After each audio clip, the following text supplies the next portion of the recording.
When I was imprisoned, it was the Tsaritsa who pardoned me and gave me the title of Harbinger.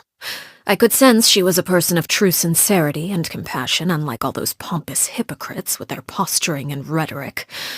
Yet, it's difficult to say whether her compassion alone is enough to melt the ice and snow that permeates her land. All I can say is this.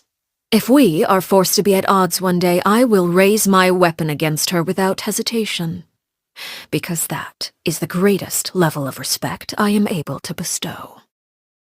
As the original Harbinger, much about him remains a mystery.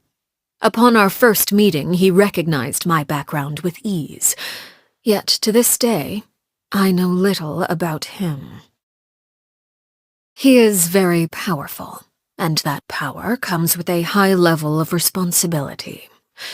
However, I believe him to be someone worthy of respect, independent of the power he holds. When I first took over the House of the Hearth, he proposed a number of plans for us to work together. He wanted me to send any rejects to him. He planned to experiment on them and then share the results with me. I heard that he and the previous knave had quite the professional rapport in that regard. All I can say is that if he weren't one of my fellow Harbingers, I would have expedited their happy little reunion long ago. She is a very special Harbinger. Pose her a question, and the answer you receive will be entirely unpredictable, if she sees fit to give a proper answer at all. Regardless, any answer you do receive is sure to be an interesting one. The rooster holds little love for me, and the feeling is mutual. He is an acceptable mayor, I suppose. Perhaps even an exceptional one. He has an uncanny ability to make great gains at a small price, which has earned him substantial acclaim throughout his political circles. However small the price may be, if it continues to come at the expense of my organization, sooner or later... I have little interest in her. She's extremely passionate about her research and does not appear in public often. In fact, many of our officers have yet to see her at all. Compared to, let's say, someone who would go so far as to create segments of themselves to better wander across the land, I suppose you could say she is at the other end of the extreme. I won't deny that he is a capable and imaginative individual, but he lacks clarity.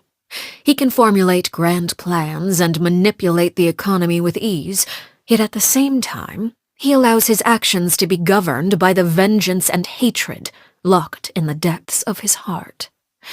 Rational people often believe themselves capable of controlling their emotions, but I believe that confidence is their greatest weakness. She and Piero were the first Harbingers I became acquainted with. Her prideful attitude when she first visited the House of the Hearth failed to earn her many friends among the children. Subsequent visits were accompanied by gifts, and the stately claim that those who dislike me shall receive none. The children quickly learned how to play pretend, and she in turn basked in their attention, superficial though it may have been. I imagine she quite enjoyed being surrounded by children, perhaps due to the persistent loneliness that plagued her. I found her sacrifice to be a great shame. May she be reunited with her lover in death. Objectively speaking, his personality is ill-suited to that of a Harbinger. He often tries to think the best of others and finds himself used by them as a result. Of course, he is very talented. With time, I'm sure he'll come into his own. I see no need to judge him too early.